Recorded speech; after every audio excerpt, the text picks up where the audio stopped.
প্ৰথমতে নমস্কাৰ জনাইছোঁ সকলোকে। আজি দিয়া উচ্চতৰ মাধ্যমিক চূড়ান্ত পৰীক্ষাৰ যিটো ফলাফল ঘোষণা কৰা হৈছে, বিগত বছৰবোৰতকৈ আৰু ভালদৰে এইবাৰ আমাৰ ফলাফল আহিছে। বহুত ভাল ফলাফল।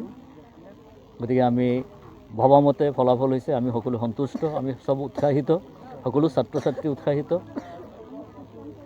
সমূহ অঞ্চলৰ ৰাইজকো আমাৰ আনন্দৰ লগত আনন্দিত হোৱা আমি দেখা পাইছোঁ।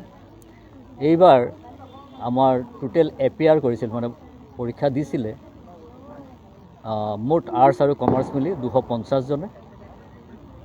তাৰ ভিতৰত মুঠ আৰ্টছ কমাৰ্চ মিলি 248 জনে উত্তীৰ্ণ হৈছে। তাৰ ভিতৰত আৰ্টছত মোৰ ইয়াত হেৰিটো আছে, ৰেকৰ্ডটো আছে। আৰ্টছৰ ডিষ্টিংশ্যন পাইছে 6 জনে আৰু কমাৰ্চৰ ডিষ্টিংশ্যন পাইছে এজনে। আৰ্টছৰ ষ্টাৰ পাইছে 27 জনে আৰু কমাৰ্চৰ ষ্টাৰ পাইছে 3 জনে। এই মুঠ ষ্টাৰ 30 জন। আৰ্টছত ফাৰ্ষ্ট ডিভিজন পাইছে 108 জনে, কমাৰ্চত ফাৰ্ষ্ট ডিভিজন পাইছে 9 জনে। মুঠ 117 জন ফাৰ্ষ্ট ডিভিজন। ছেকেণ্ড ডিভিজন পাইছে 109 জনে আৰ্টছত, আৰু কমাৰ্চত ছেকেণ্ড ডিভিজন পাইছে 4 জনে। মুঠ ছেকেণ্ড ডিভিজন 113, আৰু থাৰ্ড ডিভিজন আৰ্টছত পাইছে 18 জনে আৰু কমাৰ্চত থাৰ্ড ডিভিজন নাই। গতিকে 250 জনৰ ভিতৰত থাৰ্ড ডিভিজন 18 জন। গতিকে ইয়াত আমাৰ লেটাৰ মাৰ্ক, আমি কেৱল ফাৰ্ষ্ট ডিভিজন পোৱাসকলে লেটাৰ মাৰ্কছখিনি আমি উলিয়াবলৈ সক্ষম হৈছোঁ, কাৰণ ছেকেণ্ড ডিভিজনতো লেটাৰ আছে, থাৰ্ড ডিভিজনতো লেটাৰ আছে কিছুমান ছাবজেক্টত। গতিকে ইয়াত এতিয়ালৈকে কেৱল ফাৰ্ষ্ট ডিভিজন পোৱা লেটাৰ ছাবজেক্টবোৰ হৈছে আছামিজত 60 জনে লেটাৰ পাইছে, হাইষ্ট লেটাৰ আছামিজত। পলিটিকেল ছায়েন্সত 16 জন, ইংৰাজীত 4 জন, এডুকেশ্যনত 13 জন, লজিক ফিলচফিত 41 জন, হিষ্ট্ৰীত 30 জন, এৰাবিকত 1 জন, জিঅ'গ্ৰাফিত 20 জন, হিন্দীত 3 জন, এডভান্স আছামিজত 3 জন, ফাইনেন্স কমাৰ্চৰ ছাবজেক্ট 9 জন, বিজনেছ ষ্টাডিজ 7 জন আৰু একাউণ্টেঞ্চিত 1 জন। এতিয়ালৈকে যদি আমি ছেকেণ্ড ডিভিজন, মানে কি যিটো ৰিজাল্ট ওলাইছে, ইয়াত মাৰ্কশ্বিট উলিয়াই নাম্বাৰবোৰ চাবলগীয়া হৈছে। গতিকে এতিয়ালৈকে আমি ফাৰ্ষ্ট ডিভিজনৰ মাৰ্কশ্বিটখিনি আমি উলিয়াইছোঁ। ছেকেণ্ড ডিভিজনৰ থাৰ্ড ডিভিজন উলিয়াব পৰা নাই, সময় লগা মানে ওলাই আছে। গতিকে তাতো কিজানি ছেকেণ্ড ডিভিজনৰ আমাৰ কিছুমান ছাবজেক্টত লেটাৰৰ সংখ্যা বাঢ়িব। উত্তীৰ্ণৰ হাৰটো 250ৰ পৰা মানে 2 জনে ফেইল কৰিছে। তো উত্তীৰ্ণৰ হাৰটো, মই প্ৰথমে সকলোকে বহাগ বিহুৰ ওলগ জনাইছোঁ। আৰু এই আনন্দ ফূৰ্তিৰ মাজত আজি আমাৰ উচ্চতৰ মাধ্যমিক দ্বিতীয় বৰ্ষৰ ফলাফল ঘোষণা কৰিলে, আৰু ফলাফল অতি মিঠা। আপুনি কোৱাৰ দৰে যে আমি গছজোপা ৰোপণ কৰিছিলোঁ ঠিকেই, তাৰ ফলবিলাক অতি ধুনীয়া হৈছে, আৰু সকলো এই ফলখিনি আমি চাই আপ্লুত হৈছোঁ।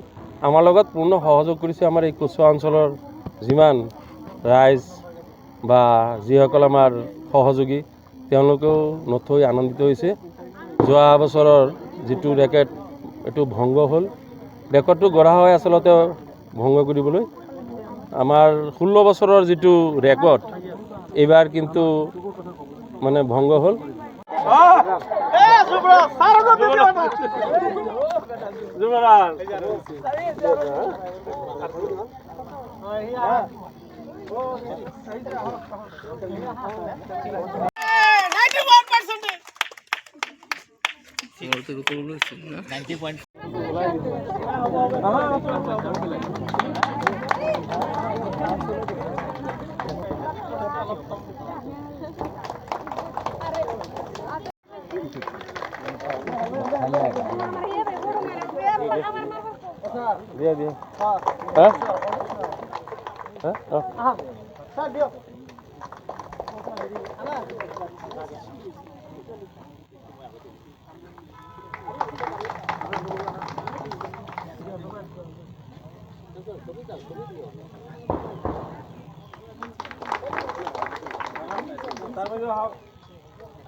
গামোচা আৰু লৈ ফটাফট দৌৰ মাৰি যোৱা চাওঁ কেনেকুৱা দৌৰ তোমাৰ